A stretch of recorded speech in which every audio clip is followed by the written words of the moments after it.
Okay, hi guys, and welcome to the show. Now, I usually wait till the end of my videos to say this, but my numbers have been absolutely abysmal of late.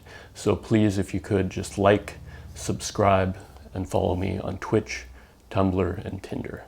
I'll really appreciate it. So moving on to the topic at hand.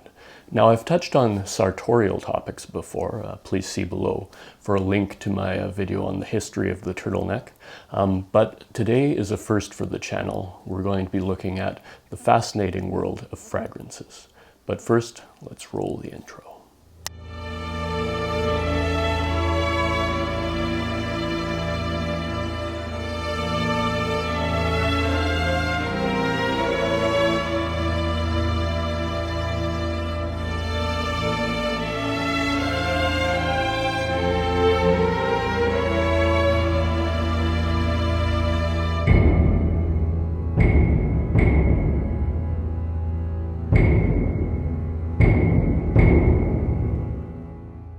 Okay guys, first I'd just like to start off by saying that this video is sponsored by Busted Button.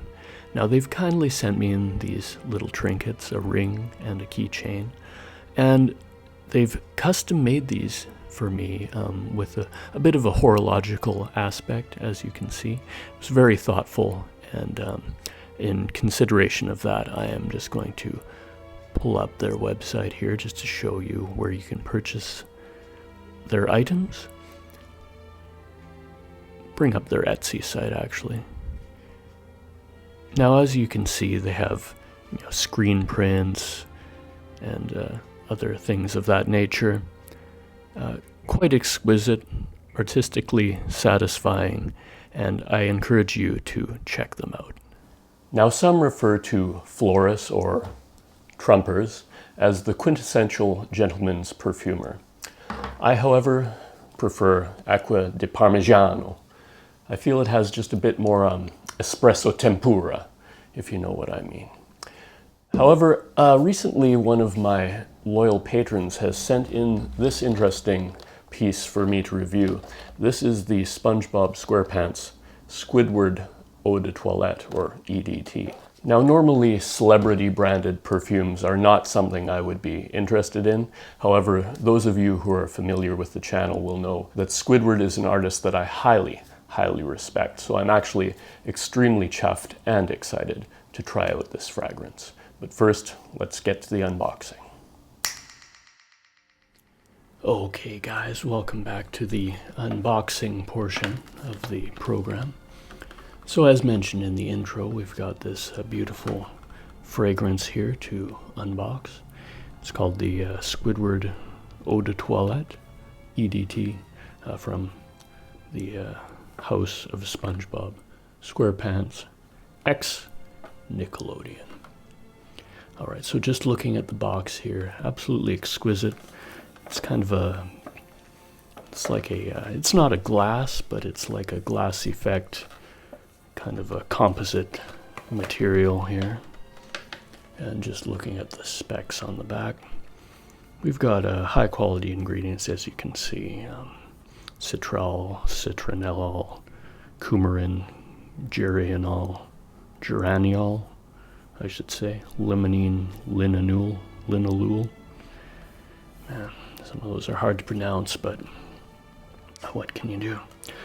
So, quite high quality looking ingredients in there.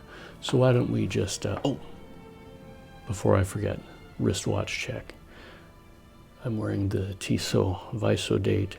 I apologize, I didn't have a wristwatch check in the body portion of this program. So please accept my apology, and wristwatch check complete. All right, so why don't we open this up and take a closer look. I guess I should do the customary drum roll and stuff. All right. Actually easier to open than I thought. We've got the inner vessel here, so set the outer casing aside and pop out the bottle, and just a whiff of that fragrance coming from opening the box. quite exquisite. Now, this is quite lovely packaging. It's glass with the applied markings on there to kind of give an indication of the body of Squidward, the artist whom I greatly admire. So quite beautiful. And let's just get the specs out of the way here. Dimensions, I should say. So from cheek to cheek, we've got a diameter of 26 millimeters. Nose width of 12 millimeters. And from sucker to neck, let's just get it here. From sucker to neck, we've got about 82.5 millimeters. So I think that would be a crowd pleaser in regard to dimensions, not too big, not too small. So the head is actually the cap that comes off, as you can see, and you've got the classic kind of spray. Smells absolutely exquisite. Kind of the classic spray spritzer thing. So I'm very excited to try this out. So let's go back to the studio. All right, so here it is. The Squidward Eau de Toilette. Now, just from the bottle itself, it's quite a powerful fragrance, I can already tell, and actually quite an exquisite bouquet. But let's get a little bit closer. Absolutely lovely. Let's just spray a little on the arm, let it meld for a bit. There we go. Really hits you with, it's like a lemongrass, citrus, kind of a Earl Grey tea profile. Quite lovely. Okay, so let's just let that sit, meld with my natural essential skin oils for a moment. And just admire this beautiful vessel we've got here with the the visage of my man Squidward. I've always found him to be kind of a kindred spirit, an artist that I really admire, as I said before. It's quite exquisite.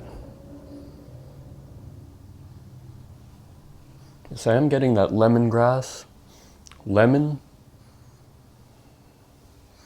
maybe a little bit of rosemary there. Now, this is actually a bisexual fragrance. Now, I actually prefer that. I find that some fragrances that are marketed to, one specific gender, they may be a little bit over the top, overly masculine, overly feminine. I really don't enjoy them, to be honest with you. I much prefer a bisexual scent. Now, the Acqua di Parmigiano that I mentioned earlier is actually a bisexual fragrance, so perhaps that's why I'm so drawn towards it. And like I said, Squidward, also bisexual. And yeah, it's absolutely lovely. Any other notes I'm picking up here?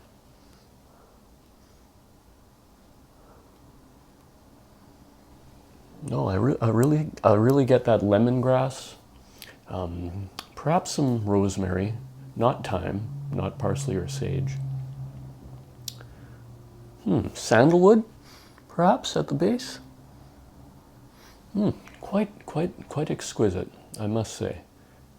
I must say it has to be up there in one of the top 5 fragrances that I have experienced, actually. So I think that's about it. Just a quick review of this Squidward Eau de Toilette. I'll wear it for the rest of the season, and maybe I'll swing back around and let you know my long-term opinions on this exquisite fragrance. But that's it for today. So I said it at the beginning, but I'll say it again.